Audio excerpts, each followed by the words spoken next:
Oi, meu nome é Lincoln e eu trabalho como torneiro mecânico. E faz um tempo que eu tô tentando entender o projeto dessa peça, que eu vou moldar no torno. E a coisa tá complicada, viu? Vê se você é capaz de me ajudar. O projeto da peça é esse aqui. Veja que ela começa com 30 de largura e depois de 20 aumenta para 50. E aí cai para 30 e começa a funilar até chegar a 10 de largura na ponta. O que acontece é que nem todas as medidas estão aqui, o que está complicando tudo. Tem umas medidas que não tem jeito, eu vou ter que calcular. Eu preciso saber direitinho o ponto que eu tenho que iniciar essa parte inclinada da peça. Que distância tem entre o ponto C e o ponto A? Veja que a peça começa a diminuir aqui no ponto A de 50 até 10, onde tem esse ângulo de 25 graus. Já que a medida não está aqui, o negócio é calculá-la. Mas como fazer esse cálculo? Bom, se você ainda não matou a charada, fique sabendo que para fazer esse cálculo eu preciso usar a trigonometria. Pois é, a trigonometria é a parte da matemática que trata dos cálculos dos triângulos. Mas e agora, como aplicar a trigonometria para resolver o problema do nosso amigo mecânico? Será que é possível descobrir nessa peça algum triângulo e achar, enfim, o ponto em que a peça inclina? Sua parte inclinada? Pois é, justamente isso que nós vamos ver agora. Bom, se eu sei que a trigonometria é que vai ajudar a resolver esse problema, a primeira coisa que eu devo fazer é usar um triângulo que represente a figura que eu quero descobrir quanto mede. Que triângulo é esse? Bom, eu acho que eu preciso estudar mais um pouquinho o desenho dessa figura, que está aqui. Olhando o desenho, eu sei que esse ângulo é de 25 graus e que todo esse trecho mede 100. O que eu quero saber é esse trecho aqui, que eu vou chamar de x. Só assim eu vou saber exatamente onde começa a inclinação. Descobrindo x, o que eu faço? Aí é só tornar essa parte horizontal de 100 menos x e começar a inclinar a peça. Lembra que eu preciso do triângulo para usar a trigonometria? Ah, já sei. Olha aqui o triângulo que vai me ajudar a descobrir a medida que eu tanto preciso. Deixa eu até desenhar. Aqui está ele. Aqui está um triângulo retângulo com ângulo agudo de 25 graus. Mas chega de rever triângulos retângulos. O negócio aqui é descobrir essa medida. E para isso não tem conversa. O negócio é continuar colocando tudo no papel. Este é o lado que eu chamei de x e que eu preciso descobrir. Já esse outro lado é possível calcular quanto mede. Esta largura mede 50, essa outra aqui 10. Mas o que me interessa é esta aqui. Veja, ela mede 50 menos 10, tudo dividido por 2, que dá 20. 20 que eu vou escrever aqui no meu triângulo retângulo. Veja, um lado mede 20, o ângulo é de 25. E aqui está o x, que eu quero descobrir.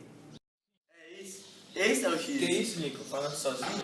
Eu não quis te assustar, mas você estava indo o maior papo, como não tem ninguém por aqui, eu pensei que é que eu fico assim mesmo, quando eu estou em dúvida. Qual é o problema agora? É a trigonometria. Mas se esse é o problema, então não tem mais problema nenhum. A trigonometria é uma das partes da matemática que eu mais gosto. Quando a gente fala em trigonometria, qual é a primeira coisa que vem na sua cabeça? Triângulo retângulo. Exatamente, mas não é só eles que tratam a trigonometria, mas é a partir dos triângulos retângulos que tudo começa na trigonometria. Mas deixa eu te mostrar isso melhor. Para estudar trigonometria, precisamos começar com triângulos retângulos e os triângulos agudos, desse triângulo assim. Agora, isso você já deve saber. A partir desse ângulo agudo, eu posso desenhar vários triângulos retângulos semelhantes. Olha aqui, os triângulos retângulos semelhantes. E sabe que eu não me lembro direito dessa história de triângulos semelhantes? Esses triângulos todos são semelhantes porque os ângulos são sempre iguais. Veja, esse ângulo X é igual para todos os de 90 graus também. E aqui menciona todos os ângulos medem 90 graus menos X. Como todos os ângulos desses triângulos são iguais, então podemos dizer que eles são semelhantes. É como se você tivesse um avião subindo sempre com o mesmo ângulo. Observe que a altura que o avião vai estar no chão a cada instante depende do ângulo X. Veja que com esse mesmo ângulo podemos ter várias alturas e várias distâncias percorridas e que essas distâncias variam juntas.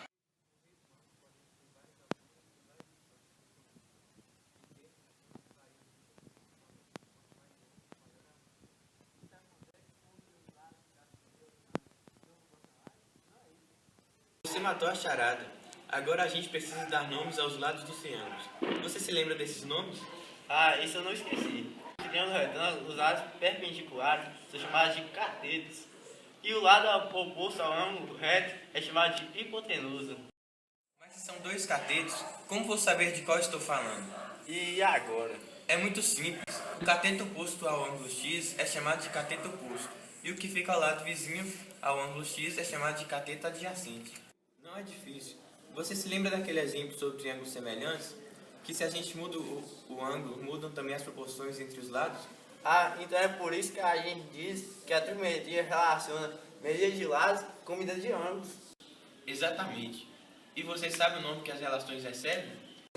Essa relação se chama seno, cosseno e tangente de um ângulo. E como é mesmo que se escreve seno, cosseno e tangente? É assim, seno de x, cosseno de x, tangente de x. Nossa, quanta coisa que eu já nem lembrava mais. E as relações trigonométricas, como ficam? Bom, agora nós temos que voltar novamente ao papel. Veja. Aqui está o nosso triângulo retângulo, onde nós vamos marcar os catetos e a hipotenusa. O seno de x relaciona o cateto oposto com a hipotenusa. Já o cosseno de x relaciona o cateto adjacente com a hipotenusa. E a tangente de x, o cateto oposto com o cateto adjacente. E agora? Nós já vimos que a trigonometria relaciona lados e ângulos dos triângulos. Vimos o que é hipotenusa, o que são catetos opostos e adjacentes. E já vimos que o seno, cosseno e tangente.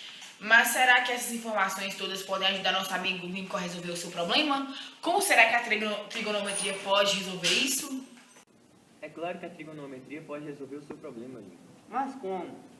É só aplicar tudo que a gente acabou de aprender.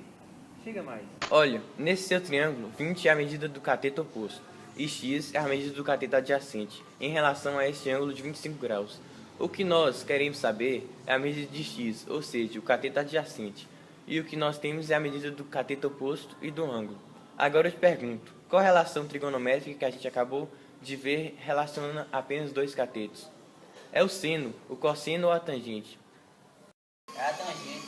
Exatamente, é a tangente que é igual ao cateto oposto sobre o cateto adjacente. Agora ficou fácil, é só substituir os valores do problema dessa expressão. Aqui o x é a medida do ângulo, então fica tangente de 25 graus. Pois meu ângulo mede 25 graus. O cateto oposto é 20 e o cateto adjacente é o x do problema. Agora a gente multiplica os dois lados por x para eliminar o denominador e ficamos assim. X vezes tangente de 25 graus é igual a 20, que é o mesmo que dizer que x é igual a 20 sobre tangente de 25 graus. Pronto, achamos. Mas ainda falta o valor da tangente de 25 graus.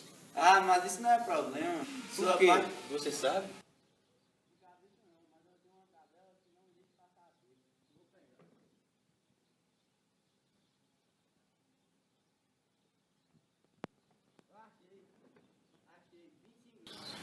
Pronto, achei. 25 graus. O seno é 0,4226. O cosseno é 0,9063.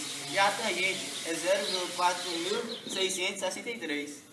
Nossa, eu vou ter que usar esse número todo para fazer a conta? Não. Basta a aproximação de duas casas. Ah, então eu vou aproximar a 0,47. Gostei de ver, agora não tem mais segredo. É só substituir na equação, vamos ver?